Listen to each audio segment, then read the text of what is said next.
ರುದ್ರ, ನಿನ್ನ ಮಗಳ ಮದುವೆ ವಿಷಯ ಏನು ಮಾಡಿದಿ? ದಣ್ಯರ, ನನ್ನ ಮಗಳ ಮದುವೆ ಮುಂದಿನ ತಿಂಗಳ 10ನೇ ತಾರೀಕು ಮುಗಿಸ್ಬೇಕಂತ ವಿಚಾರ ಐತ್ರಿ. ಊರು ಮುಂದಿರೋ ರಾಮಲಿಂಗೇಶ್ವರ ದೇವಸ್ಥಾನದಲ್ಲಿ ನನ್ನ ಮಗಳ ಮದುವೆ ಇಡಬೇಕಂತ ವಿಚಾರ ಐತ್ರಿ. ನಿನ್ನ ಮಗಳ ಅಂಬಿಕಾಗೆ ವರ ಯಾರು ಅಂತ ನಮಗೆ ಗೊತ್ತಾಗ್ಲಿಲ್ಲ. ಯಾವ ಊರ್ನವರಪ್ಪ? ಅವರ ವರ ಬೇರೆ ಯಾರು ಅಲ್ರಿ, ಬೆಂಗಳೂರದಾಗಿರೋ ನನ್ನ ಹೆಣ್ಣಿ ತಮ್ಮ ಅರವಿಂದ್ ಅಂತ್ರಿ. ಈ ವರ್ಷ BA ಮುಗ್ತೈತ್ರಿ. ನನ್ನ ಮಗಳು ಅಲ್ಲೇ ಜೋಪಾನಾಗಲ್ರಿ. ನನ್ನ ಹೆಂಡತಿ ತಂಗಿ ತವ್ರ ಮನೆ ಹೆಣ್ಣು ತಗೋಬೇಕಂತ ಬಹಳ ಆಸೆ ತುಂಬಿದ್ರಿ. ಅದಕ್ಕೆ ನಮ್ಮ ಅಂಬಿಕನ ನನ್ನ ಹೆಂಡತಿ ತಮ್ಮ ಅರವಿಂದನ್ ಕೊಟ್ಟಿನ್ರಿ. ಒಳ್ಳೇದೇ ಮಾಡಿದ್ರು ರುದ್ರ. ಕರಳಿನ ಕುಡಿ ಒಂದಕ್ಕೊಂದು ಕೊಂಡಿಯಾಗಿ ನನ್ನವರ ತಂದವರನ್ನ ಕರುಣೆ ಹೆಚ್ಚಾಗುತ್ತದೆ. ಹಪ್ಪಿ ತಪ್ಪಿ ಎನ್ನೋದು ತಪ್ಪು ಮಾಡಿದರೆ ಸಂತೋಷಪಡೋ ಮನವಾಗಿರುತ್ತೆ. ಮೇಲಾಗಿ ತಂಗಿ ಮಗ ಒಂದೇ ಮನೆಯವರಿದ್ದಂತೆ. ಏನಾದ್ರು ಹೊರ ಉಪಚಾರ ಮಾತನಾಡಿದ್ಯಾ? ಇಲ್ರಿ ದಣಿ, ನನ್ನ ಹೆಂಡತಿ ತಂಗಿ ನನ್ನ ಮಗಳು ಸಾಕ್ ಕೊಟ್ರ ಸಾಕಂತ ಕೇಳಿದಿಲ್ರಿ. ಅದೇ ಒಂದು ನನಗೆ ಬಂಗಾರ ಕೊಟ್ಟಂಗ ಹಿರಿ ಹಿಗ್ದಿಲ್ರಿ. ಆದ್ರೂ 4 ಮಂದಿಯಾಗ ಮದುವೆ ದಿವಸ ಅದೇನೆ ಏನಾದ್ರೂ ಹೊರ ಉಪಚಾರ ಮಾಡ್ಬೇಕಂತ ಮನಸ್ಸಿನಾಗ ಮಾಡಿದ್ರಿ. ಆ ದೇವರು ಏನ್ ಬುದ್ಧಿ ಕೊಡ್ತಾನೆ ಅದು ಮಾಡ್ಕೊಂಡ್ರಿ. ಹಾಗೆಲ್ಲ ಮಾತನಾಡಬಾರ್ದು. ನಿನಗೇನೋ 10 ಮಕ್ಕಳಿಲ್ಲ, ಇರುವವಳು ಒಬ್ಬಳೇ ಹೆಣ್ಣು ಮಗಳು. ಆ ಹೆಣ್ಣು ಮಗಳನ್ನ ತವರು ಮನೆಯಿಂದ ಗಂಡನ ಮನೆಗೆ ಕಳಿಸಬೇಕಾದ್ರೆ ಯಾವುದೇ ಕಾರಣಕ್ಕೂ ಬರಿಗೈಯಿಂದ ಕಳಿಸಬಾರ್ದು. ತವರು ಮನೆ ಉಡುಗೊರೆ ಅಂತ ಏನಾದ್ರೂ ಒಂದು ಬಂಗಾರದ ಕಾಣಿಕೆಯನ್ನು ಕೊಟ್ಟು ಕಳಿಸ್ಬೇಕು. ನೋಡಪ್ಪ, ಈ ಕರ್ತವ್ಯ ನಿನ್ನ ಕೈಯಲ್ಲಿ ಆಗದೆ ಹೋದ್ರು ಈ ಹೊಣೆ ನಮ್ಮ ಪಾಲಿಗಿರ್ಲಿ. ನಿನ್ನ ಮಗಳನ್ನ ನಮ್ಮ ಮಗಳು ಅಂತ ತಿಳಿದು ನಮ್ಮ ಕಡೆಯಿಂದ ಒಂದು ಬಂಗಾರದ ಕಾಣಿಕೆಯನ್ನು ಕೊಡ್ತೀವಿ. ಅದನ್ನ ನಿನ್ನ ಮಗಳ ಕೊರಳಲ್ಲಿ ಹಾಕಿ ಕಳಿಸ್ತೀವಿ. ಹೌದು ಮಾಧವಿ, ನಿನ್ನ ಮತವು ನಿಜವಿದೆ. ರುದ್ರ ನಮ್ಮ ಮನೆಯಲ್ಲಿ ಎಷ್ಟೋ ವರ್ಷದಿಂದ ದುಡಿತಾ ಬಂದಿದ್ದಾನೆ.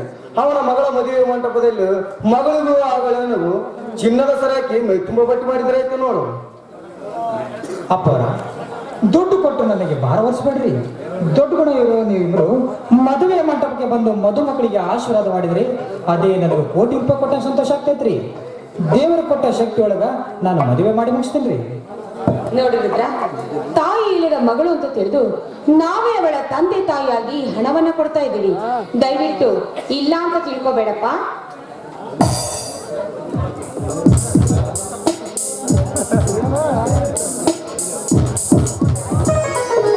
ಅವಾಗ ದುಡ್ಡು ಕೊಟ್ಟಿನಂತೇಳಿ ತಿಳಿದು ನನ್ನ ಮಗಳ ಮದುವೆ ಬರೋದ್ ಬಿಟ್ರೆ ನಾನ್ ನಿಮ್ಮ ಮನೆಗೆ ಒಂದ್ ಹೆಜ್ಜೆ ಇಡೋದಿಲ್ಲ ನೋಡ್ರಿ. ಹುಚ್ಚಪ್ಪ, ನೋಡಿದ್ರೆ ಜನ ಏನೇನುತ್ತಾರೆ. ಧನರಾಜ ದಣಿ ರುದ್ರ ಒಂದೇ ಮನೆಯ ಅಣ್ಣ ತಮ್ಮಂದಿರಂತೆ ಅಥವಾ ತಂದೆ ಮಕ್ಕಳಿದ್ದಾರೆ ಅಂತ ತಿಳಿದುಕೊಂಡಿದ್ದಾರೆ ಈ ಊರಿನ ಜನ. ಇದು ನಿನ್ನ ಮಗಳ ಮದುವೆ ಅಲ್ಲ, ನನ್ನ ಮಗಳ ಮದುವೆ. ಖಂಡಿತವಾಗಿ ಬರುತ್ತೇನೆ ನನ್ನ ಮಗಳ ಮದುವೆಗೆ. ಬಹಳ ಸಂತೋಷವಾಗಿದೆ ನಿಮ್ಮ ಮಾತುಗಳು. ನನ್ನ ಮಗಳ ಮದುವೆಗೆ ಚಿಕ್ಕ ದಣಿ ಮಾಂತೇಶ್ ಅವರು ಬರ್ಬೇಕಲ್ಲ. ಅದಕ್ಕೆ ಯಾಕೆ ಇಷ್ಟೊಂದು ಯೋಚನೆ ಮಾಡ್ತೀಯ? ನಾಳೆ ಮದುವೆ ಇದೆ ಅನ್ನಂಗೆ ಇವತ್ತು ಫೋನ್ ಮಾಡಿ ಕರ್ಸ್ಕೊಂಡ್ರೆ ಬಂದೇ ಬರ್ತಾರೆ. ಮಾಧವಿ, ನಿನ್ನ ಮಗನಿಗೆ ಫೋನ್ ಮಾಡಿ ಯಾಕೆ ವಿಷಯ ತಿಳಿಸ್ತಿ? ಅವನೇ ಇನ್ನು 15 ದಿವಸದಲ್ಲಿ ವಿದ್ಯಾಭ್ಯಾಸ ಮುಗಿಸ್ಕೊಂಡು ಇದೇ ಊರಿಗೆ ಬರುತ್ತಾನೆ. ನಾವು ಮದುವೆಗೆ ಹೋಗುವಾಗ ಕರೆದುಕೊಂಡು ಹೋದರಾಯ್ತು. ಹೌದು ನೋಡ್ರಿ, ಚಿಕ್ಕ ದಣಿ ಮಾಂತೇಶ್ ದಣಿಯವರು ಇನ್ನೂ ಸ್ವಲ್ಪ ದಿವಸದಲ್ಲೇ ಬರೋದು ನೆನಪಿಲ್ಲ ನೋಡ್ರಿ. ನನ್ನ ಮಗಳ ಮದುವೆಗೆ ದೇವ್ರು ಕುಡಿಸಂಗ ಎಲ್ಲರೂ ಬಂದ್ರೆ ಸಾಕ್ರಿ. ನಾನು ಬರ್ತೀನಿಪ್ಪ. ಹೋಗು, ಎಲ್ಲ ವ್ಯವಸ್ಥೆ ಮಾಡ್ಕೊಂಡು. ಆಯ್ತಾ?